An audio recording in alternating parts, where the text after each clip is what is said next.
Namasté à tous et bonne année. Nous sommes heureux d'être de retour pour continuer notre série de soirées avec Shedalo. Aujourd'hui, nous allons couvrir la troisième perfection de l'intégral yoga de la perfection de soi selon Sri Aurobindo. Malgré les difficultés de l'année passée, avec la montée de la censure et la suppression des libertés individuelles, nous devons garder à l'esprit notre vision d'un monde nouveau basé sur une conscience supramentale. Nous devons invoquer l'aide de la Divine Mère dans cette transition. Dans notre discussion précédente, nous avons abordé la purification préparatoire et la perfection de l'égalité. Ensuite, nous avons discuté de la perfection de la Shakti, qui est l'élévation de notre potentiel humain vers ses possibilités divines. Enfin, nous avons exploré la perfection de la foi, qui permet de participer pleinement et de jouir de la plénitude de la vie en préparation de sa divinisation totale. Cependant, malgré le flux de l'énergie divine en nous, celle-ci se heurte à nos limites mentales, émotionnelles et corporelles, qui réduisent et déforment son expression. Cette analogie avec un pianiste jouant sur un petit clavier illustre bien cette situation. L'énergie divine agit donc à travers notre être limité, mais nous devons travailler pour élargir nos capacités et permettre à cette énergie de s'exprimer pleinement. Dans cette synthèse, il est expliqué que nos énergies vitales, à travers notre corps, sont souvent déformées et altérées par notre esprit. Cependant, Sri Aurobindo affirme que notre nature inférieure peut être transformée par une capacité et une nature divine éveillée. Il présente également la notion de superconscience, ou supramentale, qui est la conscience divine transcendant le mental humain. Cette conscience divine est une unité infinie et tout ce qu'elle conçoit est à la fois un et infini. Elle connaît l'univers et elle-même comme étant une infinité d'unités. De plus, cette conscience ne perd jamais le sens de l'infini, même lorsqu'elle se concentre sur un objet spécifique. Elle maintient une conscience éternelle du temps. La causalité est infiniment riche et complète, ce sont les caractéristiques de la conscience supramentale. Cette conscience divine se concentre et choisit de se limiter pour une expérience limitée de l'apparence finie, formant ainsi ce que nous appelons l'esprit humain.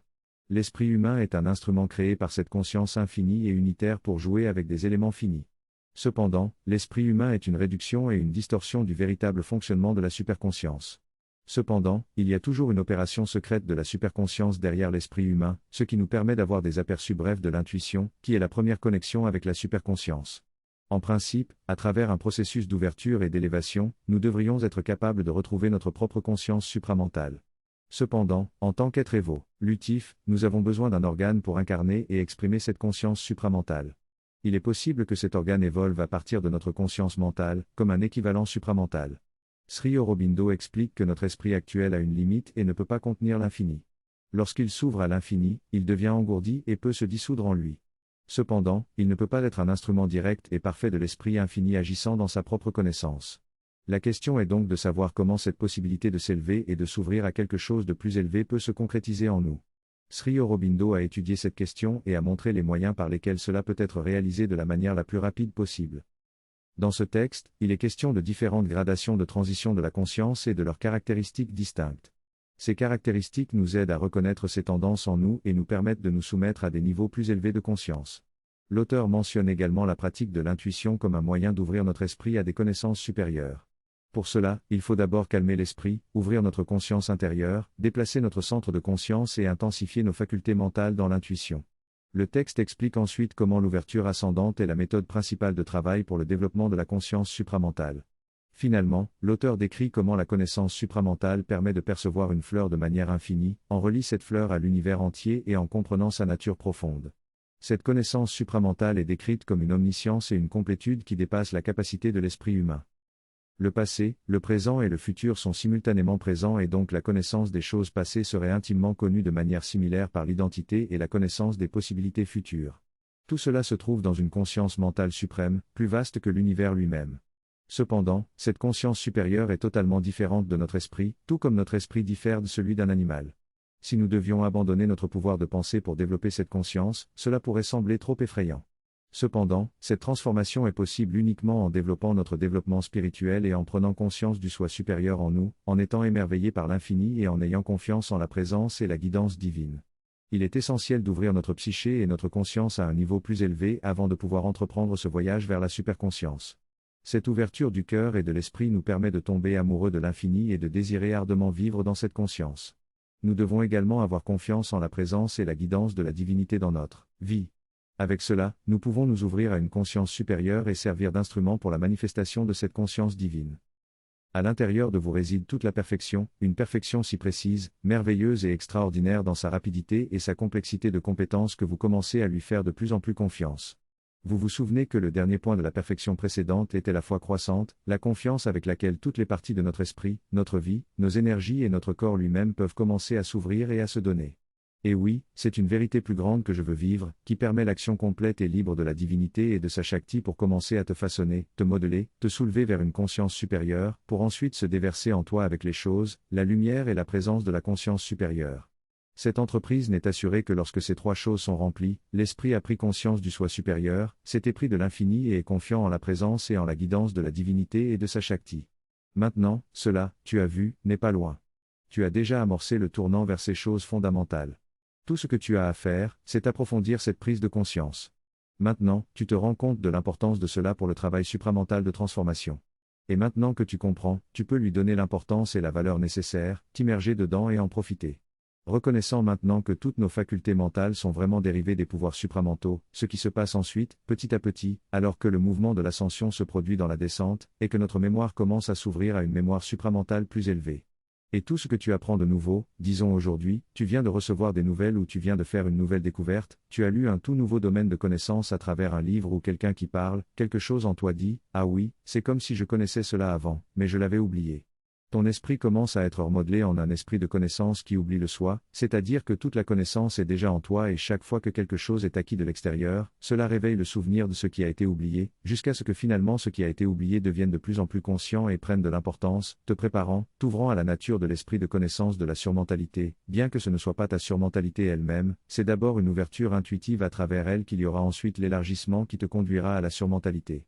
Et à chaque étape supérieure d'ouverture, une descente de cette lumière supérieure force-substance se fait sentir comme si tu étais imprégné de lumière et de présence, retiens-la, reçois-la, contiens-elle. Ah, laisse-la s'imbiber en toi, c'est là l'influence transformatrice en toi, même si le mouvement d'ouverture et d'élévation est une influence libératrice qui t'élève hors de l'esprit vers des hauteurs toujours plus élevées.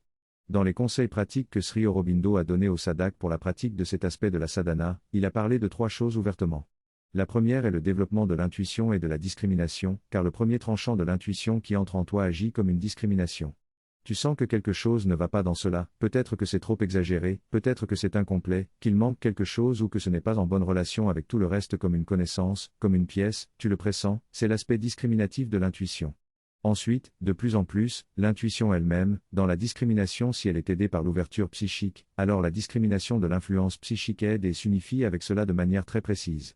Et si cela est autorisé à se développer d'abord et que tu apprends à lui faire confiance au fil du temps, alors l'action ultérieure des pouvoirs de l'intuition peut être très rapide. Ce sont donc deux choses qu'il priorise, puis la troisième chose qu'il dit est de déplacer consciemment le centre de la pensée au-dessus de la tête. Tu seras toujours dans la conscience mentale, mais tu es maintenant dans ton corps subtil, et en étant plus centré ici, tu es plus proche de l'influence de l'intuition supérieure, et un grade plus fin de son influence peut agir en toi par rapport à ce qui se passe lorsque tu es identifié au cerveau physique, et donc l'effet émoussant n'est plus là et l'influence plus élevée peut maintenant agir plus librement bien que tu sois toujours dans une prise de conscience mentale, ici, tu es plus proche, plus facilement ouvert à quelque chose de plus élevé, tu ressens le grade plus fin de la substance et de la présence. Dans cet extrait, la narratrice met en évidence trois éléments importants dans la pratique du yoga. Tout d'abord, elle mentionne le terme Vijnana, qui désigne la conscience supramentale dans la tradition védique. Elle explique que ce terme a été réduit au fil du temps pour signifier simplement la connaissance technique ou la science. Cependant, elle souligne que sa signification originale est la vérité, le juste, le vaste et l'infini. Ensuite, la narratrice fait référence à la notion de Dhyanam, qui signifie la connaissance ou la pensée divine. Elle explique que cela implique un mode de pensée supramentale, différent de la pensée mentale ordinaire. Elle souligne que c'est une manière complètement différente de connaître et de comprendre. Le troisième aspect important est celui de Trikaladrishti, qui désigne la vision des trois temps, passé, présent et futur. La narratrice explique que dans la terminologie yogique moderne, cela est souvent interprété comme une capacité à voir le passé et le futur. Cependant, elle affirme que la vraie nature de cette vision est une vision temporelle supramentale, qui diffère de la perception mentale limitée et déformée du passé, du présent et du futur. En conclusion, la narratrice souligne que ces trois aspects, la conscience supramentale, la pensée divine et la vision temporelle supramentale, sont des étapes importantes dans la pratique du yoga, permettant de développer une connaissance et une compréhension plus profonde de la réalité. La tradition dont il est question ici est associée à des pouvoirs magiques. Cependant, ces pouvoirs ne sont que des reflets déformés et inférieurs des véritables pouvoirs supramentaux. Ces pouvoirs supramentaux comprennent la connaissance et la capacité d'influencer, ainsi que la capacité d'être. Ils permettent de comprendre ce qui se passe partout, d'influencer les situations et d'agir sur elles, et de développer sa propre conscience et sa force intérieure. Cependant, avoir des pouvoirs équivalents ne signifie pas avoir une conscience supramentale, mais seulement opérer sur les plans vitaux ou mentaux inférieurs. Les 8 siddhis, ou pouvoirs, sont donc des indications ou des variations de ces pouvoirs supramentaux. Le quatrième sous-étape pour atteindre la conscience supramentale est le samadhi, qui est la capacité d'entrer en concentration et d'accéder à tous les états de conscience et à tous les mondes. Cette étape nécessite une intégration complète de tous les plans de conscience jusqu'à ce que cela soit possible même en étant pleinement engagé dans le monde avec le corps physique. Atteindre la conscience supramentale peut sembler difficile et long, mais ce développement est possible en une seule vie. Sri Aurobindo a lui-même atteint cette conscience en 5 ans grâce à sa pratique du sadhana. Il a ensuite commencé à amener cette conscience dans le monde physique tout en assumant le fardeau de l'humanité. La mère et Sri Aurobindo ont réussi à manifester la conscience supramentale dans le monde physique en 1956. Aujourd'hui, cette conscience est accessible à tous ceux qui peuvent s'ouvrir à elle et elle agit comme une force d'évolution active dans le monde. Sa manifestation dépend de notre volonté de changer et de laisser agir cette conscience en nous. Si nous résistons au changement, nous subirons la pression de cette conscience supramentale de manière douloureuse. En revanche, si nous y participons consciemment, cela peut être une expérience joyeuse et épanouissante. Le choix nous appartient. Dans les mois précédant son départ, Sri Aurobindo a travaillé sur quelque chose qu'il a appelé l'esprit de lumière, qu'il a ensuite transféré à la mer. Cet esprit de lumière permettrait à notre mental limité d'être imprégné d'une conscience et d'une lumière supramentale, rendant possible une vie divine même dans la finitude. Cette fusion de la conscience supramentale avec le mental est un travail extraordinaire qui n'a jamais été réalisé auparavant. Cela nous offre la possibilité de vivre une vie divine sur Terre dans cette vie même. Cette réalisation dépend de notre ouverture à la mer et de sa capacité à travailler en nous.